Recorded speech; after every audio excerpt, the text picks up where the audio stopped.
Calibri Training and Development Let's Talk Englishലേക്ക് സ്വാഗതം. ഇന്ന് നമ്മൾ കാണുന്നത് വളരെ സിമ്പിൾ ആയിട്ടുള്ള ഒരു ടോപ്പിക്കാണ്. അതായത് ഏതൊരാളും രണ്ടാമതൊരു ഭാഷ, അതായത് അയാളുടെ മാതൃഭാഷയല്ലാതെ രണ്ടാമതൊരു ഭാഷ പഠിക്കുമ്പോൾ ഉണ്ടാകുന്ന ബുദ്ധിമുട്ടിനെ കുറിച്ചാണ്. അത് മലയാളികളായ നമ്മളെ സംബന്ധിച്ചിടത്തോളം മലയാളം നമ്മുടെ മാതൃഭാഷയാണ്. എന്നാൽ ഞാനിവിടെ പറയാൻ പോകുന്നത് തുടക്കത്തിൽ ഒരു മലയാളി ഇംഗ്ലീഷ് പഠിക്കുമ്പോൾ അയാൾക്കുണ്ടാവുന്ന ബുദ്ധിമുട്ടെന്ത്, അല്ലെങ്കിൽ ഇംഗ്ലീഷിൽ സംസാരിക്കാൻ തുടങ്ങുമ്പോൾ അയാൾക്കുണ്ടാവുന്ന ബുദ്ധിമുട്ടെന്ത്. നമുക്കെല്ലാവർക്കും അറിയാം, നമ്മളെല്ലാം ചിന്തിക്കുന്നത് നമ്മുടെ മാതൃഭാഷയിലാണ്. അതായത് മലയാളികളായ നമ്മൾ ചിന്തിക്കുന്നത് മലയാളത്തിലാണ്. ഇങ്ങനെ മലയാളത്തിൽ ചിന്തിച്ചിട്ട് ഇംഗ്ലീഷിൽ സംസാരിക്കുന്നതിന് വേണ്ടി നമ്മൾ നമ്മുടെ മൈൻഡിൽ ഒരു ട്രാൻസ്ലേഷൻ നടത്തുന്നുണ്ട്. അതായത് മലയാളത്തിൽ ചിന്തിക്കപ്പെട്ട ആ സെന്റൻസിനെ നമ്മൾ ഇംഗ്ലീഷിലേക്ക് ട്രാൻസ്ലേറ്റ് ചെയ്യുന്നു. അതിനുശേഷമാണ് നമ്മളത് പറയുന്നത്.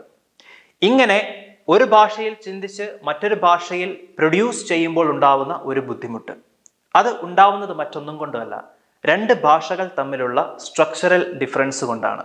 കുറച്ചുകൂടി ലളിതമായി പറഞ്ഞു കഴിഞ്ഞാൽ മലയാള ഭാഷ വന്നിരിക്കുന്നത് ദ്രവീഡിയൻ ലാംഗ്വേജ് എന്ന് പറയുന്ന കാറ്റഗറിയിൽ നിന്നുമാണ്. ഇംഗ്ലീഷ് ഭാഷ വന്നിരിക്കുന്നത് വെസ്റ്റ് ജർമ്മനിക് ലാംഗ്വേജിൽ നിന്നുമാണ്. ഇങ്ങനെ ഈ രണ്ട് ഭാഷകൾ തമ്മിൽ യാതൊരു ബന്ധവും ഇല്ലാത്തത് കൊണ്ട് തന്നെ ഇതിൻ്റെ സ്ട്രക്ചറിൽ ഒരുപാട് ഡിഫറൻസുകൾ ഉണ്ട്. അത് ഞാൻ നിങ്ങൾക്ക് ഒരു ഉദാഹരണ സഹിതം വ്യക്തമാക്കി തരാം. ഇവിടെ ബോർഡിൽ ഞാൻ രണ്ട് സെന്റൻസുകൾ എഴുതിയിട്ടുണ്ട്. ഞാൻ ക്രിക്കറ്റ് കളിക്കാറുണ്ട്, ഐ പ്ലേ ക്രിക്കറ്റ്.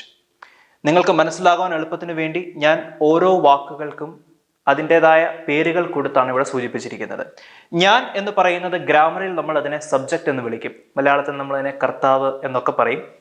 അതായത് പ്രവൃത്തി ചെയ്യുന്ന ആൾ, അതാണ് നമ്മൾ ഉദ്ദേശിക്കുന്നത്. രണ്ടാമത്തെ വാക്ക് ക്രിക്കറ്റ് ആണ്. ക്രിക്കറ്റിനെ നമ്മൾ ഒബ്ജക്റ്റ് എന്ന് ഗ്രാമറിൽ പറയും. മലയാളത്തിൽ നമ്മൾ അതിനെ കർമ്മം എന്ന് പറയാറുണ്ട്. മൂന്നാമത്തെ വാക്ക് കളിക്കാറുണ്ട് എന്നുള്ളതാണ്.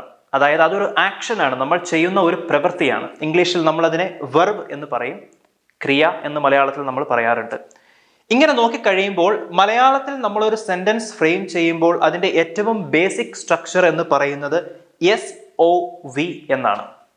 എന്നാൽ ഇതേ സെന്റൻസിനെ ഇതേ അർത്ഥത്തിൽ നമ്മൾ ഇംഗ്ലീഷിൽ റീപ്രൊഡ്യൂസ് ചെയ്യുമ്പോൾ അതിൻ്റെ വാക്കുകളുടെ അറേഞ്ച്മെന്റിൽ ഉണ്ടാകുന്ന ഒരു ഡിഫറൻസ്, അത് നിങ്ങൾക്ക് ഇവിടെ നോക്കിക്കഴിഞ്ഞാൽ മനസ്സിലാകും.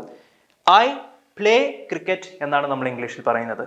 അതായത് സബ്ജക്റ്റ്, വെർബ്, ഒബ്ജക്റ്റ്. ഇവിടെ അത് SOV ആയിരുന്നുവെങ്കിൽ അത് ഇംഗ്ലീഷിലേക്ക് വന്നു കഴിഞ്ഞപ്പോൾ SVO ആയി മാറി. അതാണ് മലയാളത്തിൽ നിന്നും ഇംഗ്ലീഷിലേക്ക് നമ്മൾ ട്രാൻസ്ലേറ്റ് ചെയ്യുമ്പോൾ നേരിടുന്ന ഏറ്റവും വലിയ ബുദ്ധിമുട്ട്. രണ്ട് ഭാഷയുടെയും ഘടന അല്ലെങ്കിൽ സ്ട്രക്ചർ ഒരുപോലെ അല്ലാത്തത് കൊണ്ടാണ് നമുക്ക് ഈ ബുദ്ധിമുട്ട് നേരിടുന്നത്. എന്നാൽ ഇങ്ങനെയൊരു മാറ്റം ഉണ്ട് എന്ന് നമ്മൾ തിരിച്ചറിഞ്ഞു കഴിഞ്ഞാൽ കുറച്ചുകൂടി ബെറ്ററായി നമുക്ക് സെന്റൻസുകൾ ഉണ്ടാക്കാൻ സാധിക്കും. അത് എങ്ങനെ എന്ന് കാണുന്നതിന് വേണ്ടി സ്റ്റേ ട്യൂൺഡ്.